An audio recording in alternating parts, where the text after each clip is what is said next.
What do you make of the theory? There are some who believe that this kind of soft power that the USAID wielded can be effective if it takes out smaller dominoes on the road to Moscow and Beijing. I mean, that's kind of been a strategy of many of the foreign policy blob or a lot of the neoconservatives types. They say, well, if soft power and hard power, military power, can be exercised along Russia's border, in Latin America, in Africa, in Eurasia, and we can regime change all smaller countries, weaker countries, then we can isolate and eventually destroy both Russia and China. Whatever Donald Trump does with the organization, the fact that it caused a firestorm means that people are very suspicious of these kind of organizations and have known for quite a long time that they don't operate in the way that they say they do. Where does this leave the U.S. empire now, given that not only is our soft power institutions being questioned, but I have this question to you about how is this strategy actually working out for the U.S. empire? Not at all. You answered your own question with some of the verbs and adjectives you used. The empire wants to destroy. The empire wants to get rid of. The empire wants to change majorly, if not totally. And that's what aid is aimed at. And we do it in the name of democracy and even occasionally still Christianity and the values of Christianity and liberal democracy at that, and the world rules-based order and all those things. Those are farcical now. And the world finally is waking, at least 6 billion people in the world are finally awakening to the fact that they're farcical. They are disguised for post-colonial colonialism. They are disguised for hegemony. They are disguised for you do it my way or go to the highway and we'll rip the highway up on you. They're a disguise for we will drop bombs on you if you don't correspond with our wishes. They're a disguise for we've been allied with the 5 to 6% of people in Latin America, for example, who are oligarchs and oriented towards the same thing we are, profit and not their people. And we will be associated with you and you alone. And we will overthrow any government that tries to give the people power. In Venezuela, in Colombia, in Ecuador, in Bolivia, in Argentina, in Chile, anywhere in Latin America that this happens, we will destroy you. That's the empire. And that's what's going to kill us. Donald Trump has entered office. He entered office with all kinds of promises. And I'm glad you brought up that peak power theory, because Donald Trump has come out with a bluster. He's the tariffs, the USAID, threatening Europe now, talking about ending the conflict in Ukraine. But we're already seeing a lot of these moves be set back. Mexico, Canada, no more tariffs on them after very brief conversations. And it was actually unclear in a lot of ways what exactly Donald Trump was actually trying to get here. Danny, I think that's the reason Steve Walt wrote his article. Right. We are now post-Trump peak power, a week or two. But that leads to the question then, Colonel Wilkerson, in the world of U.S. politics, people vote for their politicians, their presidents, but we know that there's an unelected power of elites who run policy and ultimately dictate what politicians do. But what can a Donald Trump do in this moment? He was supposed to come in and change things. He was supposed to end the conflict in Ukraine, become more of an isolationist. But yet, it seems like the world situation is just a lot different from when he was first president. So what do you make of this peak that Donald Trump may have already reached? And do you feel like that this could be underestimating the U.S. empire, or is it truly that it's reached its limits in a lot of ways? The latter, I think, is part of the case. But let me just give you a hypothetical here that Trump could have done. And I think he would have shocked the world as well as done something extremely positive in a diplomatic and geopolitical, geostrategic sense. He said all these things about he would end the Ukraine war in 24 hours or a day or two or whatever. We all knew that was preposterous. But was it? If he had come in and instead of contemplating his first visit to Mohammed bin Salman or his first state visit to this country being the notorious genocidal maniac Bibi Netanyahu, if he'd have come in and said, get me a plane ticket, shut up, get me a plane ticket, Air Force One, let's go. I want to go to Moscow. Get Vladimir on the phone. Tell him I'm coming. Sit down in Moscow with Putin. As you went over Kyiv, spit at Zelensky. Then get to Moscow, sit down with Putin, and in a couple of hours, you could come up with Putin himself, you and Putin, you could come up with the rough design that was leaked in that Newsweek article and took into account most of the real parameters of a negotiated settlement and a peace.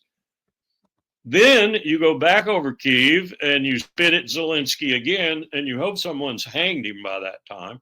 You get back to Washington and you tell the administration you now head as the major guy. You know, that's what you say. That's what you say. You are the boss. You tell everybody, gear yourself to this. The war in Ukraine is over. I want all the money to stop. I want all the arms to stop. I don't want one scintilla of either to get to Kyiv again. Tell Lockheed Martin to kiss my ass in a windstorm. And we're ending this war. Oh, by the way, I'm going back in a week. We're going to meet again and we're going to settle the deal. Me and Vladimir, and it's going to be over. And Vladimir's not going to do anything to the rest of NATO, Estonia, Lithuania, Poland, or anybody else. And we're not going to do anything to him. As far as I'm concerned, I'm going to sign an executive order that Ukraine's neutrality is 1,000 years into the future. I know that sounds idiotic, but I'm going to do that anyway, just to show you how I feel about it. And the war's over. And it's over within a month, if not less. That's the kind of drama he tried to create in his first term with his opening to Kim Jong-un and to North Korea. And look at what he did, because he didn't have the staying power. He didn't have the disciples around him who had the staying power and the talent and the brains.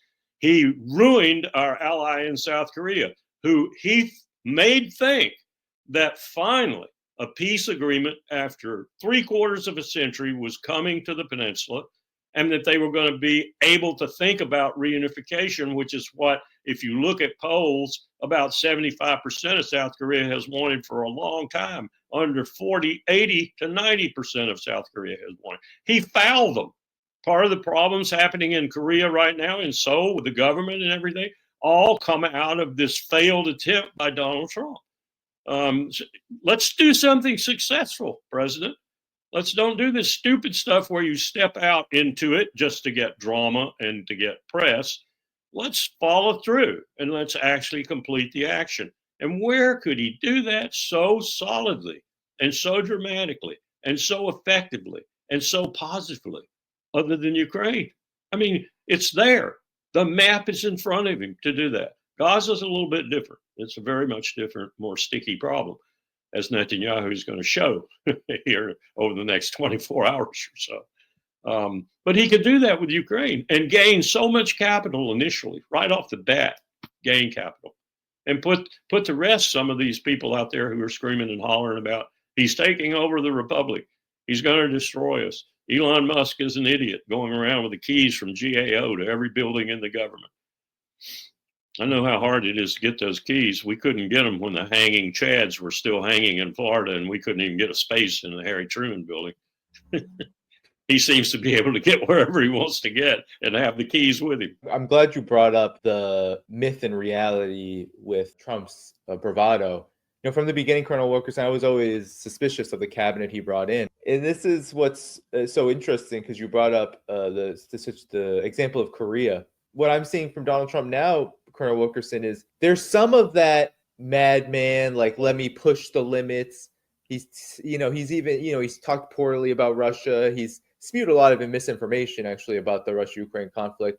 But I think that this overall strategy is a bit of a miscalculation at this point. Right now, Russia doesn't have to come to the table if it doesn't want to. The tariffs that he just slapped on China just slaps them right back on coal and agricultural industry. They're going to sue the United States at the WTO, whatever that will do. But then they've also done the rare earth minerals around the U.S. military and sanctioning those as a tit for tat around sanctions. I'm just curious on whether you believe that Donald Trump's quote unquote madman diplomacy can really sustain in this age of the rise of Russia, China, Brics, this overall new world order that we're seeing, which Donald Trump's not very happy about, and he wants to do something about it. I don't think his way of going about it will work, at least as it's been exemplified so far. I think it's just more of the same with lots more bombast and lots of rhetoric and a lot less thought. At least I can give credit to Blinken and Sullivan for evil thought, but in my view, but at least they had thought. I don't think, first of all, you can stop this. This is going to happen. I think the best you can do, and what you should do, what wisdom, if it prevailed, would cause you to do, is to go along with it. Not in the sense that you surrender. There's no surrender or victory associated with this kind of movement.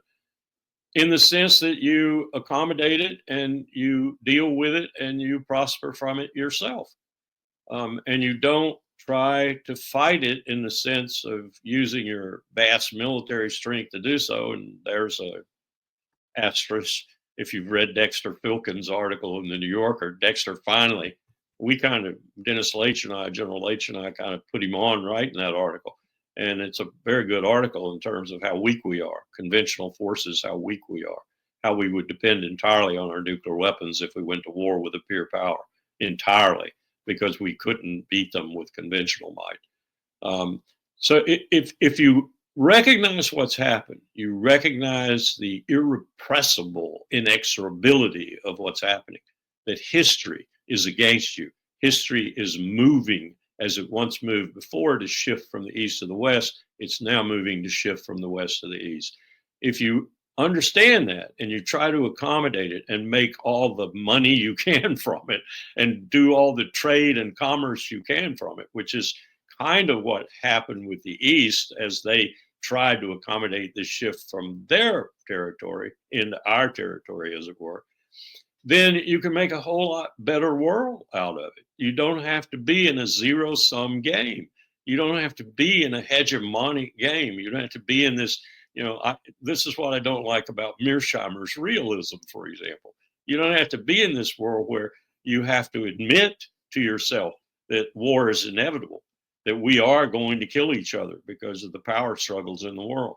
I think that's nonsense. I know history vouchsafes that John is more often than not right, but it still means that there's no hope.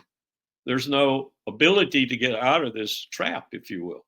And right now, the trap has a part of it that is very, very dangerous: nuclear weapons.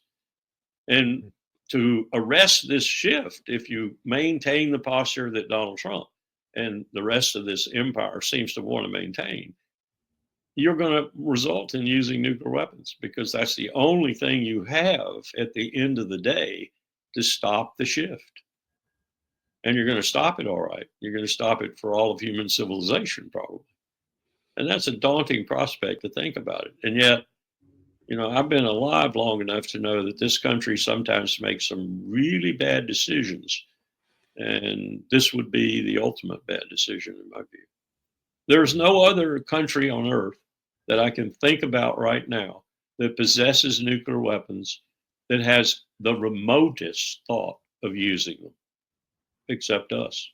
Realism, I think, makes a lot of assumptions too, because in these interim steps before nuclear conflict, which the world is unfortunately headed toward, there are a lot of perhaps different ways of going about, for example, the United States in the South China Sea and in the Asia Pacific, or the United States in Eurasia as a whole, along Russia's border in Eastern Europe.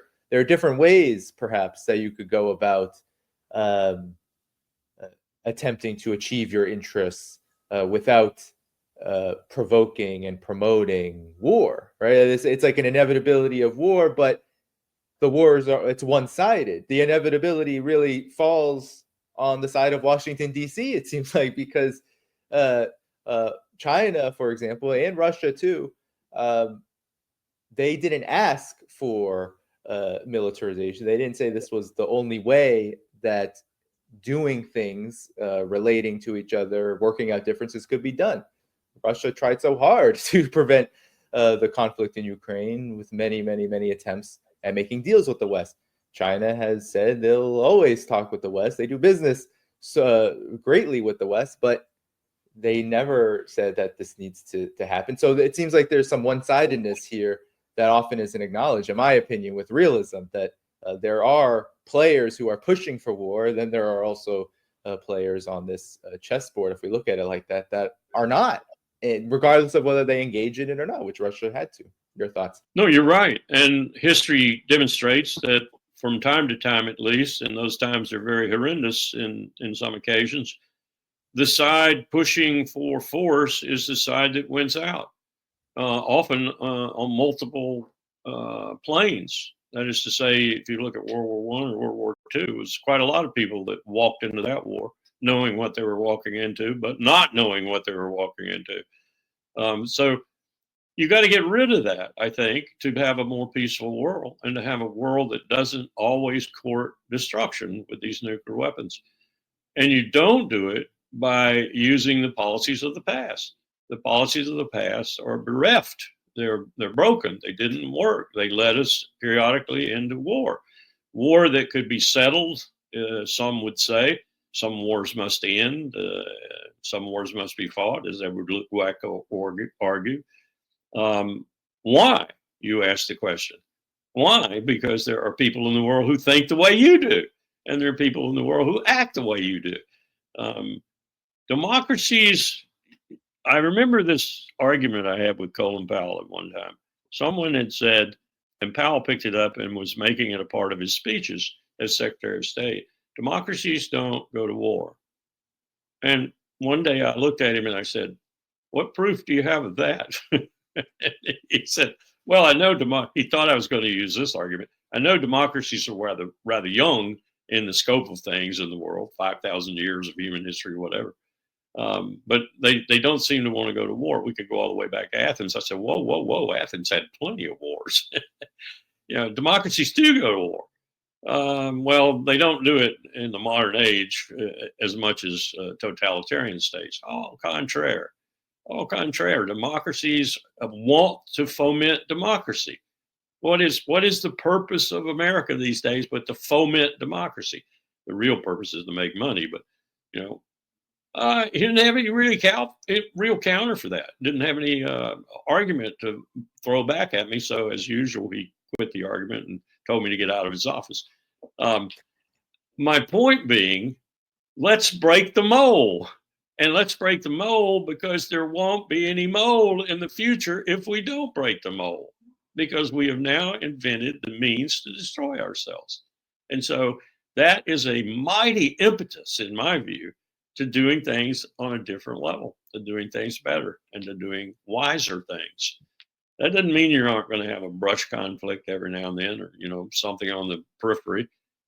You can hardly prevent it with things like Israel existing and the tension that brings. But again, I go back to my theory, and I don't think it's theory. I think it's reality. Israel is our attack dog in the Levant. That's what they are. You could throw AIPAC out tomorrow morning and we'd still be using Israel as our attack dog in the Levant, because we want to keep a reasonable hegemony in the Middle East, but we don't want to have boots on the ground necessarily to do it. So we have Israel to do it for us. And that's, I find that unconscionable this late in man's life on this planet, this early in the 21st century, if you will, a century in which we may be, I think we're aptly named the Anthropocene age, meaning very basically that things are being affected by mankind. You don't put a negative or a positive on that, but I would put a negative on that. Things are negatively being impacted by mankind. Mankind has become the dangerous animal on this planet, the most dangerous animal on this planet. And some would argue that he's destroying it. Well, let's just speed that up. Let's go to nuclear war. Well, if you use the same template that we've been using for the last 5,000 years, you're going to do that. A scientist said a few years ago on the front page of the New York Times in an article that the New York Times printed, I couldn't believe it, that we're the first civilization in human history to have the technological ability to eliminate ourselves, but the technological ability to prevent that. Do we have the wisdom to do that?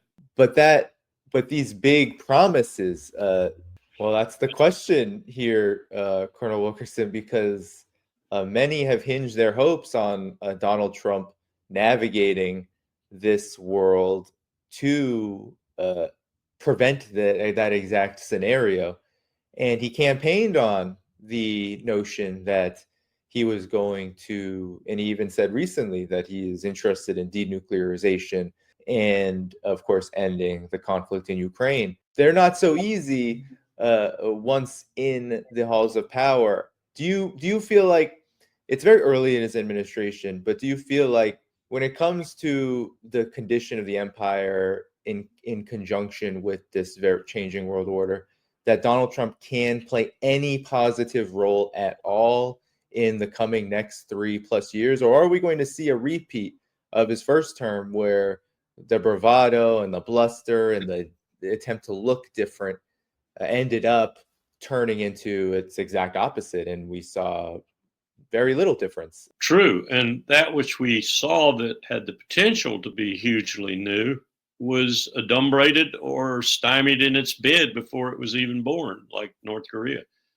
And I fear for that again, even though he seems to have come to this administration with a lot more organization and a lot more knowledge, which one would expect, of where the warts and nuts and bolts were, frayed or broken or whatever, and executive orders par excellence to fix that or to do something about it.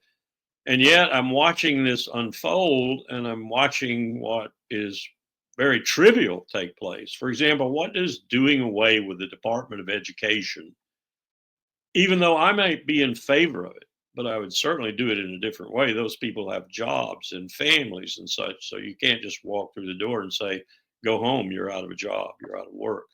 You got to do it in a more human way than that if you're going to do it. But what does that have to do with the kind of problems, the kind of challenges you and I are discussing right now? Absolutely nothing. So it's fighting over a tempest in a teapot while the stove the teapot is on is exploding. It's a it's You're just not going to accomplish anything worth note by focusing on these issues that don't matter a tinker's damn, even though they might be politically sellable and politically positive for your cult. You're not going to accomplish anything in the bigger scheme of things, and in the scheme of things that says, I arrest this shift of power, or maybe you don't arrest it. I don't think that's possible, but I accommodate it and I go along with it so that we can maximize our advantage from it as it happens. And we're talking about a lot of years here that this is going to take to happen. The last one took about 1,000 years. This one will be faster, but I don't think it'll be that much faster. So accommodating it and not using nuclear weapons in that time and preventing the climate from pretty much taking us out anyway are going to be major challenges in this experience, which require, in order to be met, they cannot be met otherwise, cooperation, collaboration, and comity.